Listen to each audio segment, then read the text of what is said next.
There's a common perception that democracy ends with a battle, soldiers in the streets, a coup d'etat, the fall of a government.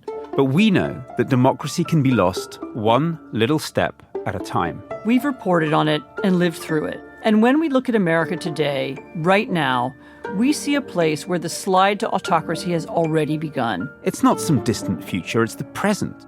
I'm Ann Applebaum, a staff writer at The Atlantic. I'm Peter Pomerantsev, a senior fellow at the SNF Agora Institute at Johns Hopkins University. We're the hosts of a new podcast from The Atlantic, Autocracy in America. Subscribe to the show wherever you get your podcasts.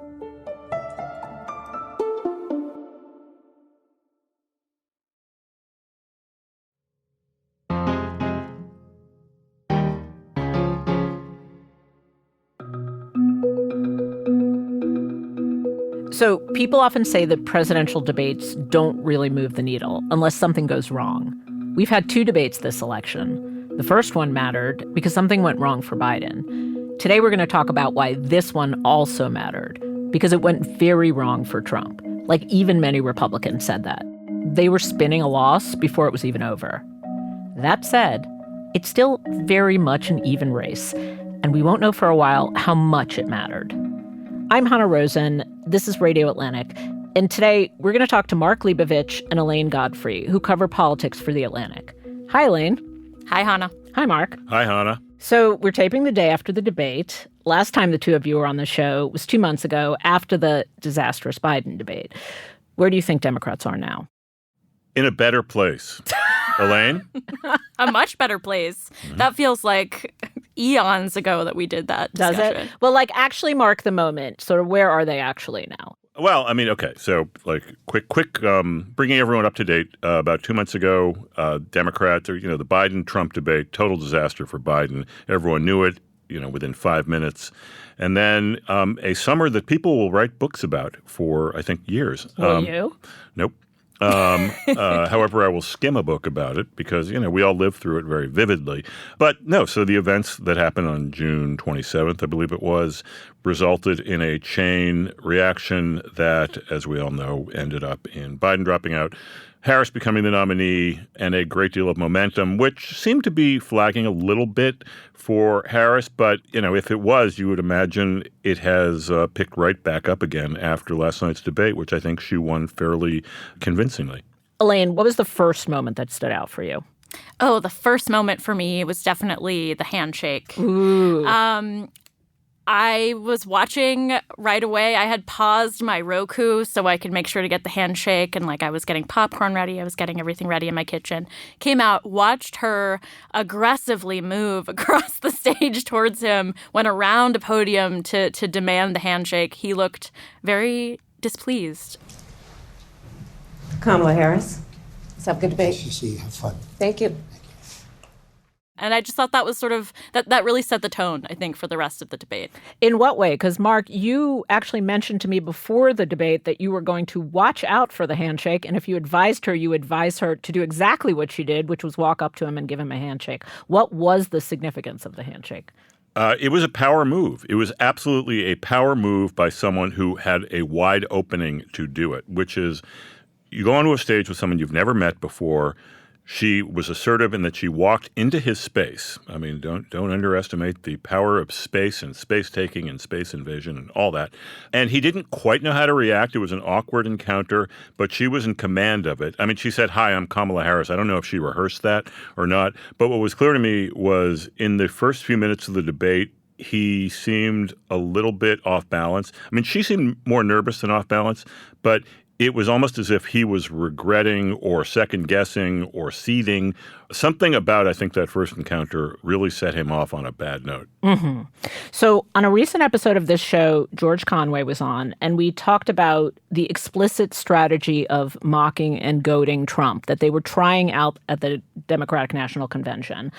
Conway said on that episode that he had told the Democrats they should hire a team of psychological professionals to advise them how to get under Trump's skin. I mean, I got the feeling that maybe they had hired a team of psychological professionals to help them get under Trump's skin. I mean, it really felt like a psychological operation as much as a political operation. It totally did. And the first handshake was sort of the opening salvo in this. But like Mark said, she seemed sort of nervous at first. She quickly kind of got it together and then immediately projected that she was about to start doing a lot of these things, like baiting him. And that projection, I think, took the form of her trying to make this sort of confused / disgusted face at him whenever she could. Like, it was as though her team had advised her to make like the most meme-worthy expression possible when she was looking at Trump. There was one point where she put her hand under her chin and looked at him sideways. And it was just like, of course, took off online and was just the perfect sort of projection of like, this is how I'm going to handle this debate. It's interesting because Maya Rudolph and on SNL, when she makes fun of Kamala Harris, makes fun of her trying to create memes. Like she's a try-hard with the memes, but somehow yesterday, that element of try hard was missing. Like it was just maybe 40 degrees more natural than it usually is. And so the memes this morning, there were about 80 different faces that she made. So you could just like run the Kamala faces looking at him. Whereas I bet you noticed this, Mark.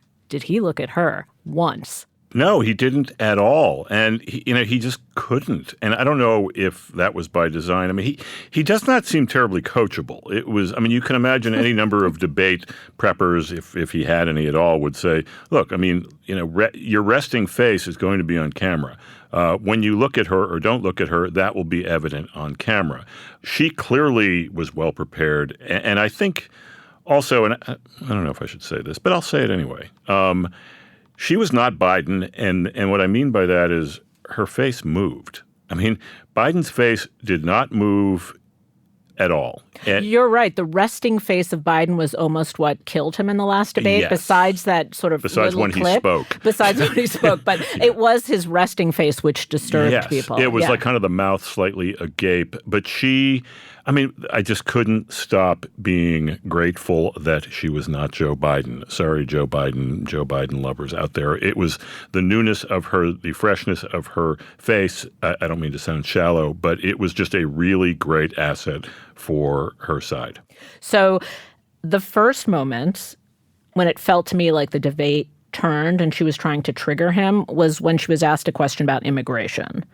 Now, this is her weakest spot. And then she immediately, this was a few minutes into the debate, she immediately turns what is her biggest weakness. First, she says, I prosecute people. Then she talks about him killing the border security bill, which is like softening him up because you can feel he's already, he makes him seem selfish, like she's already goading him.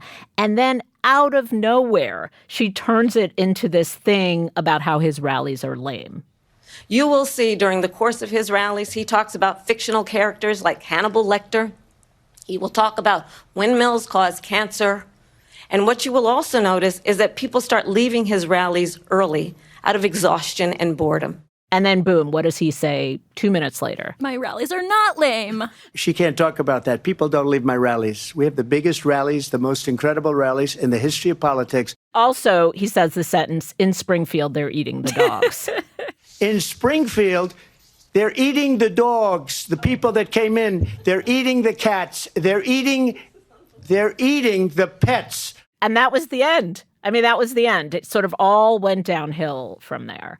So when you guys were watching the debate, what was your reaction to that moment? So for me, it felt so obvious. It felt like watching a storm coming. Like it was like, okay, she's baiting him. Is he going to take it? And immediately, people love my rallies. They never leave my rallies early. It was the perfect move for her.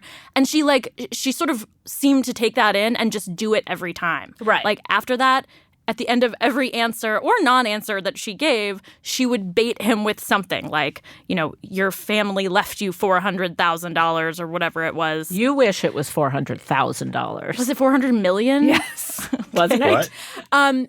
A lot of money. And he, immediately was defending, himself from that. Like, he just can't not respond to personal attacks. And it was funny because ahead of the debate, they had been projecting that they were going to do this. They were saying to reporters, we are going to bait him. and he was baited. Right. Yeah, no, I mean, I don't think, you need George Conway's 3 or 4 psychological experts to know how to get under his skin. And when he would answer, like if you take that immigration answer, obviously the correct political move would be not to say my crowds are big, but to get back to the immigration question, which is her weakness. So what were the opportunities he missed by constantly taking the bait? Well, I think that we were expecting him to go in talking about, at least there was one story saying he's going to go after her prosecutorial record. He didn't do that a single time, I don't think. Right. He was totally on defense. She made it a total referendum on him. It was not at all him attacking her for anything. I mean, he had tons of room to also say, hey, you didn't answer that question about your pivot on fracking, your pivot on Medicare for all, et cetera, because she didn't really. And he could have called her on it, and he didn't because he was too busy distracted by his own, ego. Right. Yeah. I mean, anytime the conversation turns to immigration, I mean, it's like a big, however many minute long gift to him. And he just wasted it by taking the other bait. I mean, I think one thing that helped Harris a lot, and we'll probably get more to this, one of the questions that Trump got was about abortion, which, he obviously, it's a really uncomfortable issue for him, as he's shown by his going, any number of directions on it in the last few weeks. And then he starts talking, telling the lie about the late-term abortions and the after-birth abortions. The baby will be born, and we will decide what to do with the baby. In other words, we'll execute the baby. One of my favorite moments was when the moderator calmly corrected him and said, executing babies is not legal in any state, and then just moved on. There is no state in this country where it is legal to kill a baby after it's born. Madam Vice President, I want to get your response to President Trump. Well, as I said, you're going to hear a bunch of lies. She nails the answer. It's certainly a popular position that she holds. You want to talk about this is what people wanted?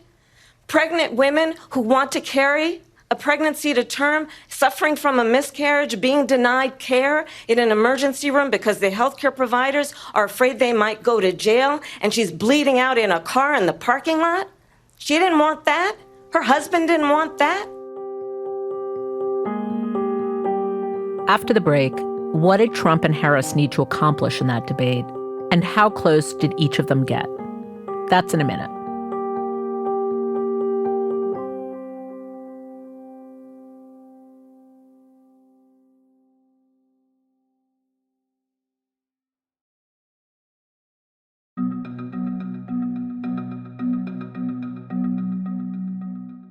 What were each of the candidates' goals going into the debate?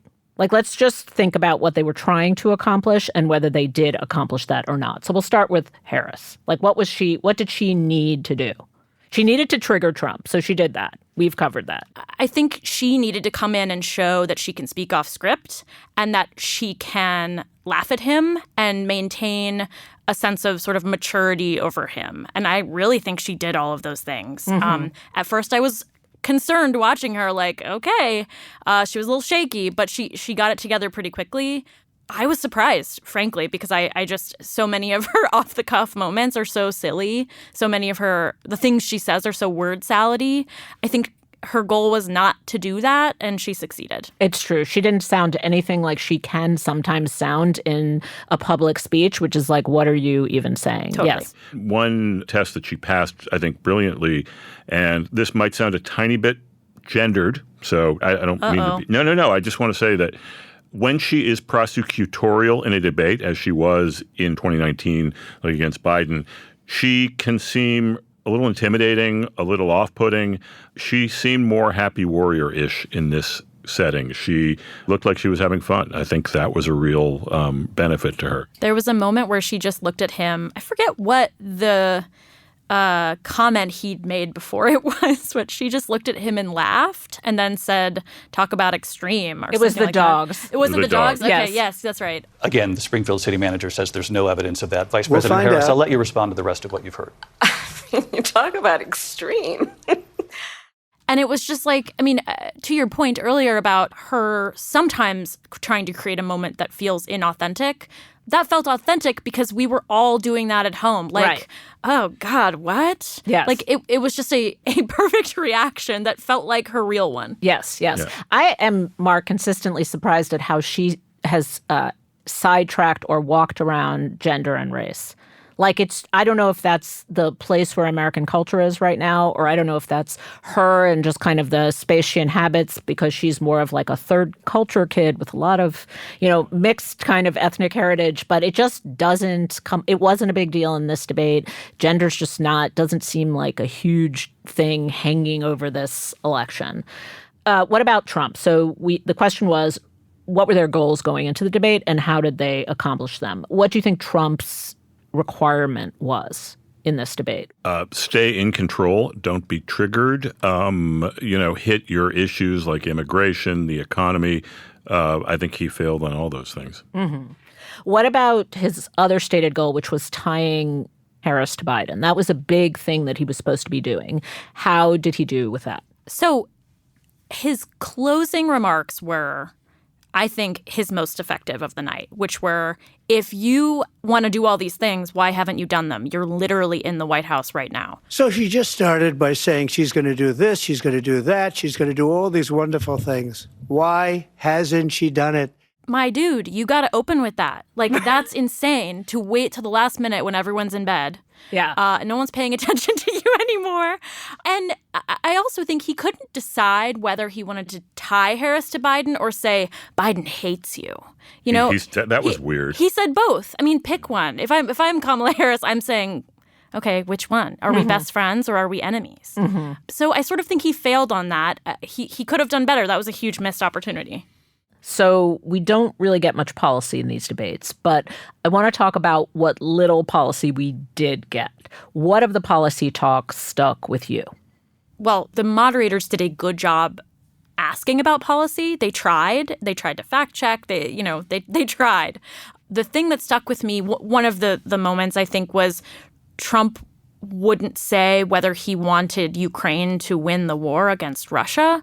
I thought it was good that the moderators asked him again after he dodged the question, and he dodged it again, making his, non-position here very visible. It's just such a layup to answer that question, and I just thought it was silly that he couldn't. The other, I think, was when they asked him if he would veto an abortion ban. They said, J.D. Vance, your running mate, said you would veto an abortion ban if it came across your desk. And he basically said, I don't know that guy. Right. He was like, we don't talk. And I just thought that was like another easy question. This guy should know his position. Yes or no? He should know it. Often when he talked about either policy issues, and especially foreign policy like Ukraine and Gaza, I had in mind what Bill Clinton said, which was count the I's, like count the number of times he says I. So they would ask him a serious policy question and he would say, I know Putin. I know Viktor Orban. If I had been in charge, the Gaza war wouldn't have happened. It was odd, like as a foreign policy construction, to consistently talk about his personal relationships with essentially dictators. Yeah, and he, 2 points on that. He appears to think strong man means very strong man, right. which I thought was fun. And the other point is... You're so right. I didn't think of that. Like, we use strong man ironically. He uses it literally. He thinks it's a compliment. Viktor Orban is a very, very strong man. They call him a strong man. He's a tough person. The other thing was his point about wanting that he could end, if he was president-elect, he could end the Russia-Ukraine war as president-elect, which I thought was a very funny point to make. And I would have liked the moderators to say, how would you do that without being president? Right. They didn't. They didn't have time for that, apparently, but I thought that was fun. I think I had an expectation that Kamala Harris would talk a little bit more about some of her policies, a little bit more. Like, maybe this is a naive expectation, but even with immigration, nobody says the obvious. Immigrants don't cause crime. Immigrants are more likely to be employed. This thing that he says constantly at his rallies about how they're sending us their criminal immigrants. Like, there's no basic defense of immigration policy. And then the remarkable moment about the Affordable Care Act. If we can come up with a plan that's going to cost our people, our population, less money and be better health care than Obamacare, then I would absolutely do it. But until then, I'd run it as good as it can be run. So just a yes or no, you still do not have a plan? I have concepts of a plan. I'm not president right now. He had 9 years to come up with a response to that question, and then he had only a concept of a plan.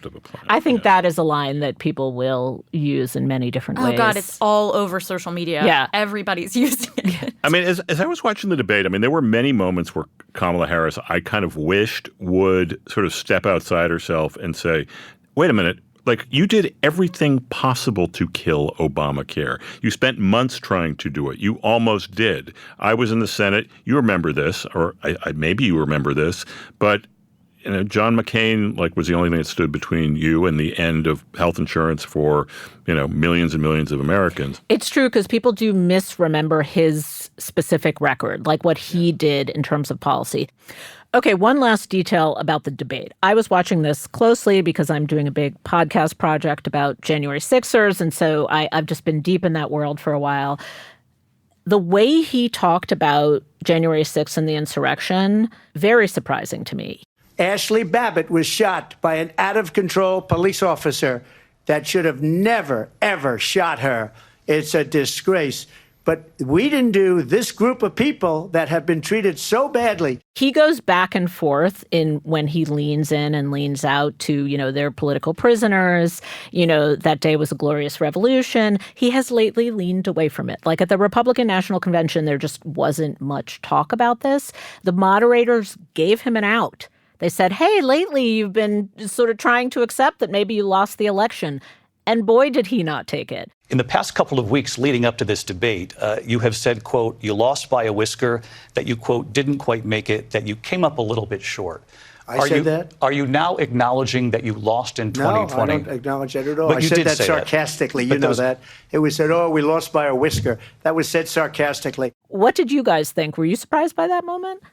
Yeah, I mean, he doesn't do regret. He doesn't do, looking back, he doesn't certainly do apologies, that kind of thing. Although, again, I do think I would have loved to have heard Kamala Harris do she did her thing, like I was in the Senate that day. She did a personal remembrance. But at a couple of points during the debate, I was kind of wishing that she would just sort of step back and look at him and into the microphone say, are you serious? Mm-hmm. Like, you actually thought this was like a day that celebrated you? That's why I kind of wish that there were two mics on at the same time. There could have been more of an interplay, which I think she could have benefited from. But yeah, no, anything January 6th related, he sounds ridiculous.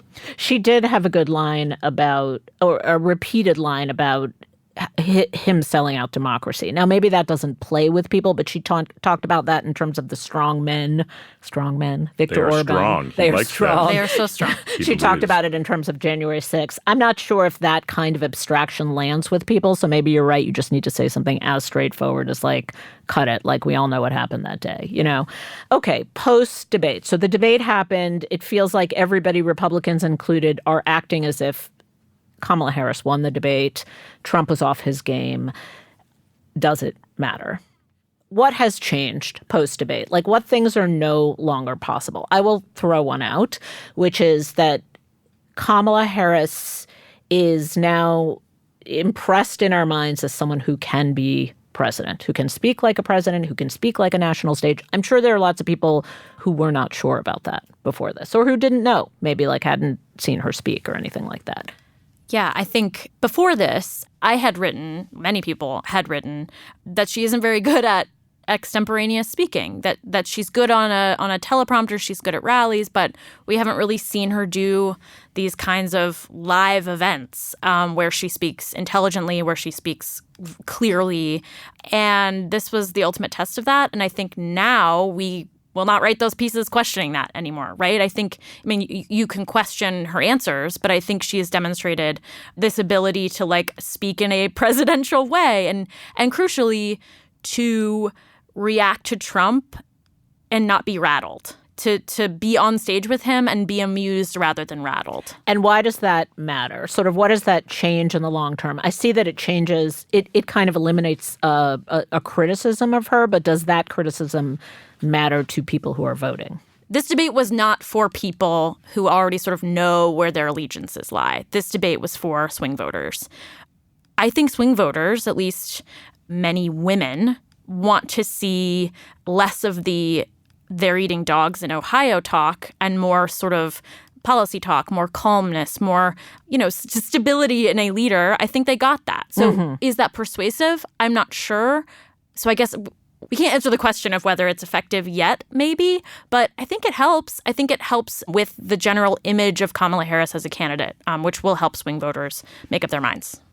Yeah, I think it was definitely helpful to Kamala Harris. I mean, I think she won the debate. I think she imprinted very well as someone who could be president that people, I think, probably, think better of. However, I remember, we all were declaring Hillary Clinton the winner of all three debates in 2016. There's a reason no woman has ever been elected president of this country. I have kind of lost a lot of confidence in my ability to read how Americans watch these things. I do know that quite often the bubble that we all reside in as reporters, as media people, as just as people who pay attention to this stuff is not representative of how many, if not most Americans watch it. So I think humility is in order, but I think the encouragement that the Harris people are projecting is definitely merited. So as people have watched politics, and we always are prognosticating, like, what sticks? Where's there a bump? How long does the bump last? What would you be watching for after the debate? Well, one thing I'm watching, something that happened right after the debate, was Taylor Swift endorsed Kamala Harris. I was going to ask you about that, but then I'm like, it's so sexist. Why am I asking Elaine? Shouldn't I ask Mark? I love Taylor Swift. Don't ask Mark Taylor about Swift Taylor. too. No, he doesn't even know who she is. He's never heard of her. Come on, guys. I'm a big Swift fan, so I feel qualified to speak on this. Yes. My assumption is there was some behind-the-scenes planning. By the way, planning. I knew that. I'm not being sexist. No, yes, I knew you were a yeah. Swiftie. Yeah. Thank you. No, my assumption is there was some behind-the-scenes planning going on here because as soon as she endorsed Kamala Harris, it was as soon as the debate was over.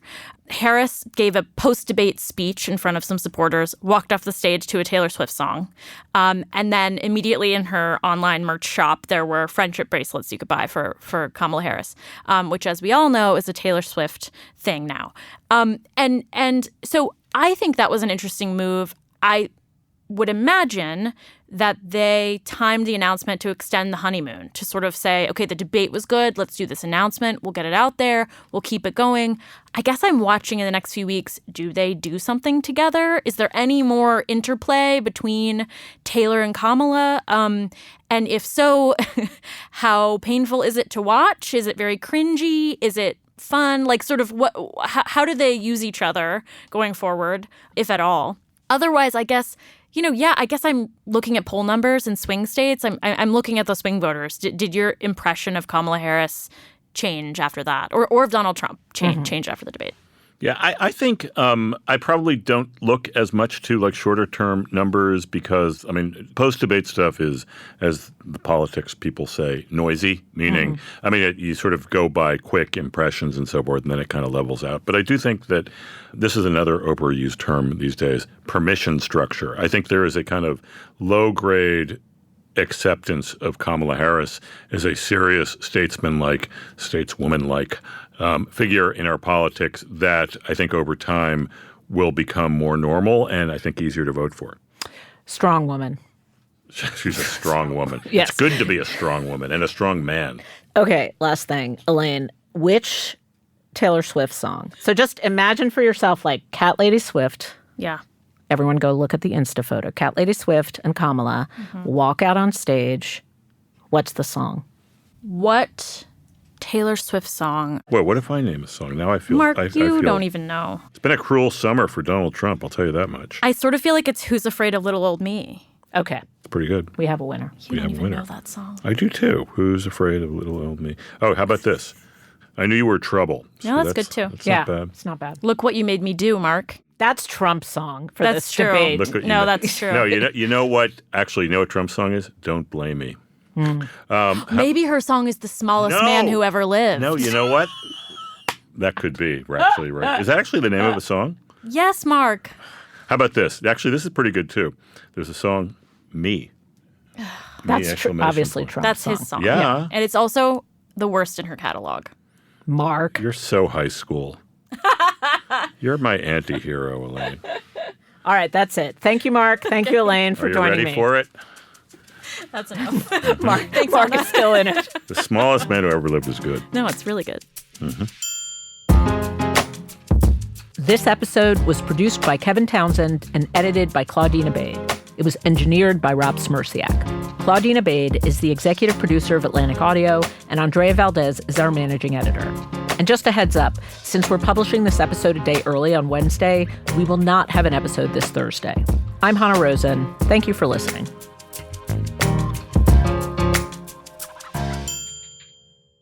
Look what you just made me do.